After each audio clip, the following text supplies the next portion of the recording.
नमस्कार बच्चों, मैं आपकी हिंदी की अध्यापिका। आज आपको आपकी क्लास का जो सेकंड चैप्टर है जिसका नाम है लहासा की ओर कराने जा रही हूँ। इसके जो लेखक हैं वो हैं राहुल सांस्कृत्यायन। और ये जो पाठ है वो एक यात्रा वृत्तांत है। जब लेखक नेपाल और तिब्बत की यात्रा पे गए थे तब का यहाँ पर इसने जिक्र किया है। यहाँ के जो जैसे जैसे वो जाते गए वहाँ के सौंदर्य का उन्होंने यहाँ पर वर्णन किया है। नेपाल, भारत से नेपाल जाना, तिब्बत जाना, किस प्रकार वो गए, क्या क्या उनको कठिनाइयाँ आई और क्या क्या जो है उन्होंने वहाँ पर किया, वो सारी बातें जो हैं इस चैप्टर में बताई गई हैं। ये जो वीडियो है एक प्रकार की आपकी रिवीजन वीडियो है। इसमें मैं आपको इस चैप्टर के का जो बिल्कुल सार है वो समझाऊंगी और उसके साथ साथ इस पाठ के जो प्रश्न उत्तर हैं वो भी कराऊंगी।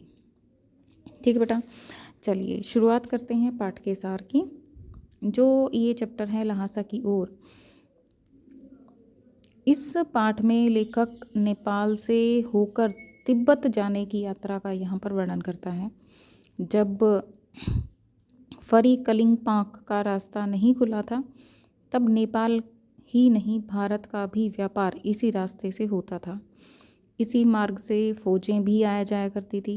आज भी इस मार्ग पर अनेक चौकियाँ तथा किले बने हुए हैं।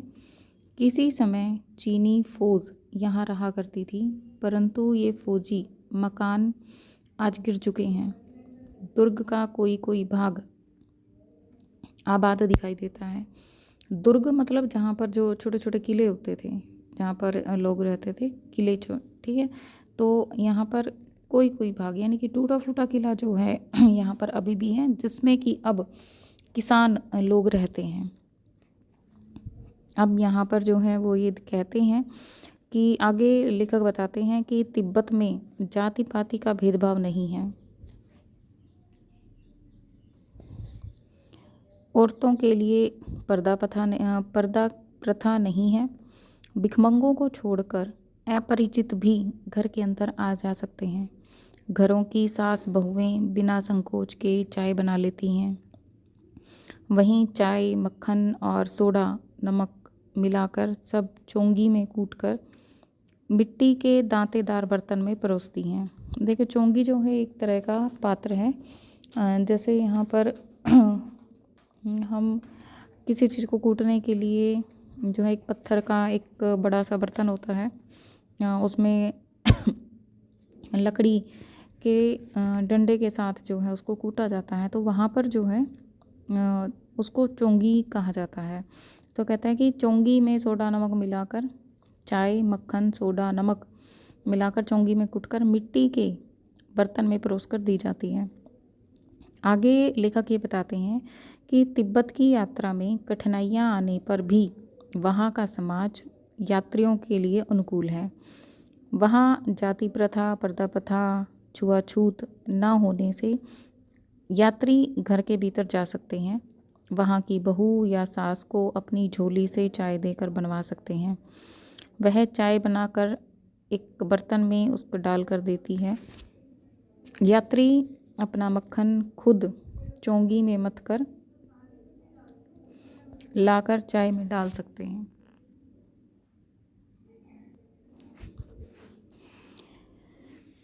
वो ये कहते हैं कि परित्यक्त चीनी किले से चलने पर एक आदमी लेखक की राहदारी मांगने आया। लेखक ने अपनी तथा सुमति की चिटें दिखा दी।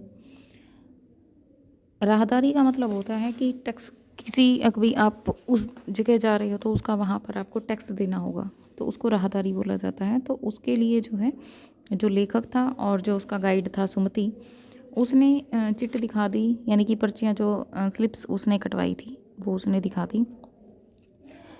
सुमति के परिचय से लेखक को थोनला के आखिरी गांव में ठहरने के लिए उचित जगह मिल गई थी। डांडा तिब्बत के खतरनाक घने जिलों, जंगलों और ऊंची ऊंची पहाड़ियों से भरे स्थान है। यह स्थान 16-17 हज़ार फुट की ऊंचाई पर स्थित है। यहाँ दोनों तरफ मीलों तक कोई गांव नहीं है। रास्ता टेढ़ा मेढ़ा निर्जन है। यहाँ कोई भी आदमी दिखाई नहीं देता। यहाँ डाकू निर्भय रहते हैं। यहाँ पुलिस के बंदोबस्त पर सरकार पैसा खर्च नहीं करती। यहाँ डाकू किसी की भी हत्या कर उसे लूट लेते हैं। डाकू यात्री को पहले मार डालते हैं। यदि डाकू राही को ना मारे तो राही उन्हें भी मार सकते हैं, क्योंकि उनके पास भी पिस्तौल या बंदूकें होती हैं। कुल मिलाकर ये कह सकते हैं कि तिब्बत में बंदूक रखने का कोई भी कानून नहीं है, कोई भी हथियार रखने का कोई भी कानून नहीं है। लोग किसी भी तरह से कोई भी हथियार जो है रख सकते हैं, उसके लिए किसी की परमिशन लेनी उनको ज़रूरी नहीं होती। तो आगे लेखक ये बताते हैं कि लेखक तथा सुमति भिखमंगों की वेशभूषा में यात्रा कर रहे थे ताकि वे डाकुओं से बच सकें। वे जहाँ भी खतरे की स्थिति देखते थे वहीं टोपी उतार कर भीख मांगने लगते थे। 16-17 हज़ार फीट की ऊंचाई चढ़ने के लिए वे घोड़ों पर गए थे। दोपहर के समय वे डांडा पहुंच गए। डांडा जो है एक जगह का नाम है। आगे लेखक बताते हैं कि हिमालय की तरह बर्फ़ से ढकी पहाड़ियाँ थीं और बीटे की तरह बिल्कुल नंगे पहाड़। यानी कि कुछ पहाड़ ऐसे थे जो कि बर्फ़ से ढके हुए थे और कुछ पहाड़ ऐसे थे जो कि बिल्कुल बर्फ़ से ढके हुए नहीं थे, ना पेड़ थे ना पौधे थे। तो उन पर ना बर्फ़ थी ना हरियाली। सबसे ऊंचे स्थान पर डांडे के देवता का स्थान था, जिसे पत्थरों, सींगों और रंगीन झंडियों से सजाया गया था। उतराई के समय लेखक पीछे रह गया था क्योंकि उसका घोड़ा धीरे धीरे चल रहा था तथा वह रास्ता भी भूल गया था। काफ़ी दूर जाने के बाद वह लौटकर वापस आया। शाम के 4-5 बज गए थे। सुमति भयंकर गुस्से में था। वह लाल आंखें करके लेखक को बोला कि मैंने 2 टोकरी कंडे फूंक डाले, 3 बार चाय को गर्म करके पी लिया। लेखक के द्वारा अपनी मजबूरी बताने पर वह शांत हो गया। वे लंकोर में अच्छी जगह ठहरे थे। खाने पीने के लिए भी अच्छी व्यवस्था थी, जिसमें उन्हें चाय, सत्तू, गर्मा गर्म थुकप्पा मिला था। इसके बाद वे तिहरी के विशाल मैदान में पहुँचे। यह मैदान पहाड़ियों से घिरा था। मैदान के बीचों बीच एक पहाड़ी थी जिसका नाम टिहरी समाधि गिरी था। उसके चारों तरफ अनेक गांव थे। उन गांवों में सुमति के यजमान रहते थे। सुमति उन सब के पास जाना चाहते थे पर उन्हें गंडा, ताकि उन्हें जो है वो गंडा दे सकें। देखो, गंडा जो होता है वो एक तरह का ताबीज होता है। नाम अलग अलग होते हैं। जो हाथ पर धागे में पिरोकर जो बांधा जाता है, साधु संत या जो पीर फकीर होते हैं वो बांधते हैं, तो उसको हम कई नामों से जानते हैं। जैसे हमारे यहाँ पर जो है उसको हम ताबीज के नाम से जानते हैं, कुछ लोग उसको गंडा के नाम से जानते हैं। तो इस तरह की जो हैं वो थी। गंडे जो हैं पतली पतली चीरी कपड़े की बत्तियों से बनाए जाते थे। गंडे ख़त्म हो जाने पर वे दूसरे कपड़े से अपने नए गंडे बना लेते थे। लेखक सुमति को दूर के गांव में न जाने के लिए मना लिया था। अगले दिन लेखक तथा सुमति 10-11 बजे चले। धूप बहुत तेज़ थी, अतः माथा जल रहा था, किंतु पीछे की ओर कंधे बर्फ़ से ठंडे हो रहे थे। यानी कि अगर सामने से देखे धूप थी तो उनको गर्मी लग रही थी, और पीछे मतलब बैक साइड में जहाँ पर धूप नहीं थी तो वहाँ पर उनको ठंड लग रही थी। तिब्बत की ज़मीन जो है छोटे बड़े जागीरदारों में बटी हुई थी तथा इन जागीरों का काफ़ी हिस्सा मठों के हाथ में था। जागीरदार बेगार मजदूरों से खेती कराता था। खेती का प्रबंध करने के लिए कोई भिक्षु आता है जो राजा के समान आदरणीय होता है। शेखर के खेती के मुखिया भिक्षु भद्र व्यक्ति थे। वे लेखक से आदर से मिलते। यहाँ पर एक अच्छा सा मंदिर था जिसमें कुंजर की हस्तलिखित 103 पोथियाँ थीं। ये पोथियाँ मोटे मोटे कागज पर लिखी गई थी। इनका वज़न 15-15 सेर था। इसमें लेखक का मन रम गया। सुमति ने जब यजमानों के पास जाने के बारे में पूछा तो लेखक ने उन्हें आज्ञा दे दी कि आप जाओ, और तिहरी से वहाँ से ज़्यादा दूर ना होने से लेखक ने अपना सामान उठाया और वो भिक्षुओं के साथ विदा लेकर चल पड़े। यहाँ पर जो है ये आपका पाठ जो है वो समाप्त होता है। इसके बाद जो है हम क्या करेंगे, जो इसके अभ्यास के प्रश्न हैं उन पर चर्चा करेंगे। ठीक है, आपका जो चैप्टर है वो यहाँ पर आज साथ के साथ कंप्लीट हो जाएगा। देखिए, जो इसका जो पहला प्रश्न है अभ्यास का वो ये है कि थोला से पहले के आखिरी गांव पहुंचने पर, यानी कि थोला जो जगह है वहाँ से पहुंचने से पहले जो आखिरी गांव पड़ता है वहाँ पर भिखमंगे के वेश में होने के बाद लेखक को ठहरने के लिए उचित स्थान मिला क्यों? तो उत्तर जो है वो इस प्रकार से रहेगा कि थोला के पहले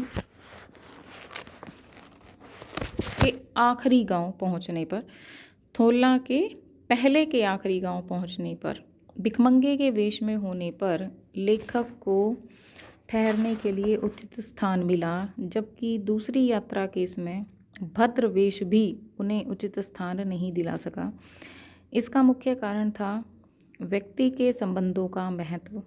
दरअसल तिब्बत के इस मार्ग पर यात्रियों के ठहरने के लिए एक जैसी व्यवस्था नहीं थी, अतः परिचय के आधार पर मनुष्य को ठहरने के लिए उचित स्थान मिल जाता था,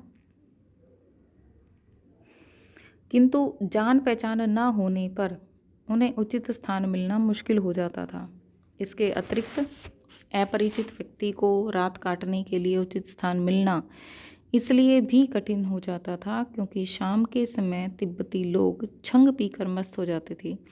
वे यात्रियों के सुविधाओं का ध्यान नहीं रखते थे।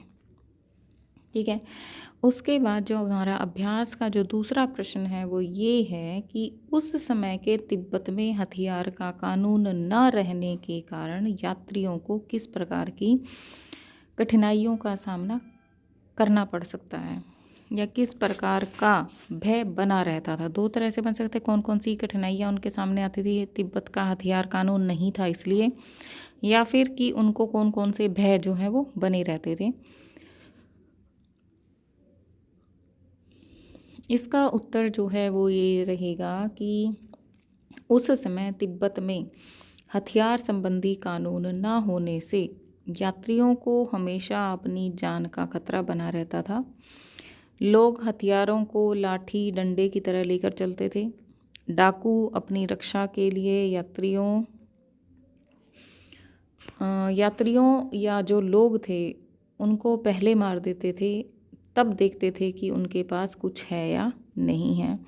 इस तरह हमेशा जान जोखिम में जो है वो बनी रहती थी।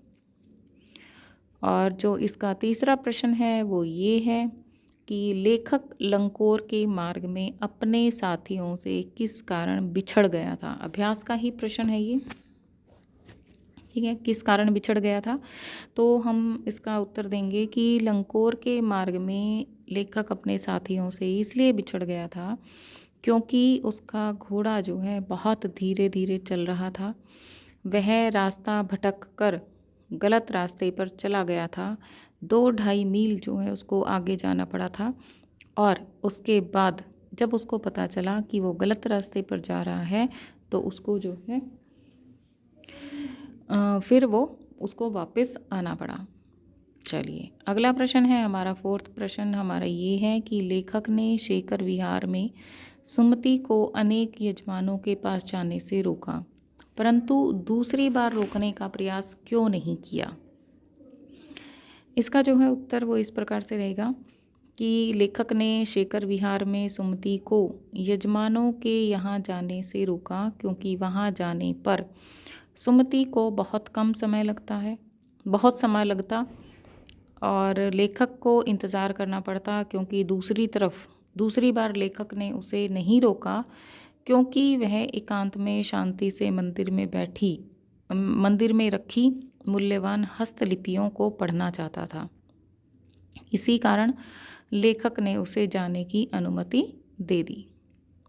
ठीक है बेटा, चलिए नेक्स्ट क्वेश्चन करते हैं। अपनी यात्रा के दौरान लेखक को किन कठिनाइयों का सामना करना पड़ा? यानी कि लेखक जो है जब यात्रा कर रहे थे, कौन कौन सी ऐसी परेशानियां था जिसको उनको सहन करना पड़ा? तो उत्तर हम देंगे कि तिब्बत यात्रा के दौरान लेखक को निम्नलिखित कठिनाइयों का सामना करना पड़ा। आप इसको किसी भी तरह से लिख सकते हैं, पॉइंट्स में लिखना चाहो तो पॉइंट में लिख सकते हैं, अगर वैसे लिखना चाहो तो वैसे भी लिख सकते हैं। तो जो यहाँ पर मैं पॉइंट्स में बता दे रही हूँ आपको। तो पहला जो पॉइंट है वो ये है कि कौन कौन सी कठिनाइयाँ थी। फर्स्ट पॉइंट में लिखेंगे कि उसे भिखमंगों के वेश में यात्रा करनी पड़ी। ठीक है। दूसरा आएगा कि उसे धूप में जलते हुए तथा सर्दी सहन करते हुए यात्रा करनी पड़ी थी।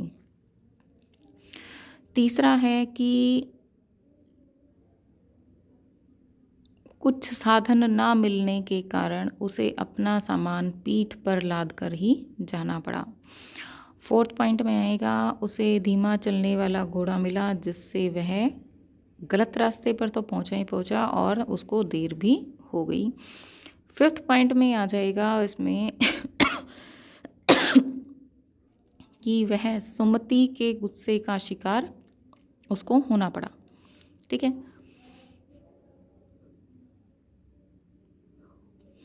और सिक्स्थ पॉइंट ये जाएगा कि उसे डांडे पर अपनी जान हथेली पर रखकर यात्रा करनी पड़ी। ठीक है बेटा, चलिए नेक्स्ट प्रश्न आता है हमारा कि प्रस्तुत यात्रा वृत्तांत के आधार पर बताइए कि उस समय का तिब्बती समाज कैसा था। तो जो उत्तर है हम इस प्रकार से देंगे कि इस यात्रा वृत्तांत से ये पता चलता है कि उस समय तिब्बती समाज में पर्दा प्रथा, छुआछूत जैसी बीमारियां नहीं थी। यह समय तिब्बत का पूरा तिहरी प्रदेश अनेक बड़ी जागीरों में बटा था। जागीरदार उन जागीरों की चल अचल संपत्ति के मालिक होते थे। वे खेती का प्रबंध स्वयं ही करते थे, जिसके लिए उन्हें बेगार में मजदूर मिल जाते थे। खेत का प्रबंध करने के लिए एक बौद्ध भिक्षु नियुक्त किया जाता था। राजा की भांति उसका बहुत मान सम्मान तथा प्रतिष्ठा होती थी। वहाँ जाति पाति तथा छुआछूत जैसी कुप्रथाएं नहीं थी। अपरिचित व्यक्ति भी घर के अंदर आ जा सकता था तथा घर की सास तथा बहू चाय बनाकर बिना संकोच के उसे दे देती थी। चलिए इसका जो 7वां प्रश्न है बहुत ही छोटा सा है। ऑप्शन है तो उसमें से एक ऑप्शन आपको चुनना है। प्रश्न ये है कि मैं अब पुस्तकों के भीतर था, इस कथन का क्या अर्थ है। देखिए ऑप्शन में हमें दे रखा है इसमें कि लेखक पुस्तकें पढ़ने में रम गया था।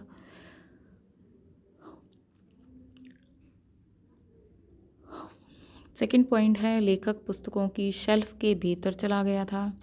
थर्ड पॉइंट है कि लेखक के चारों ओर पुस्तकें ही पुस्तकें थी। और फोर्थ पॉइंट है कि पुस्तक में लेखक का परिचय और चित्र छपा हुआ था।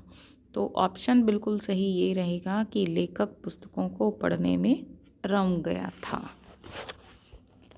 ठीक है, चलिए अब जो है इसका अगला प्रश्न है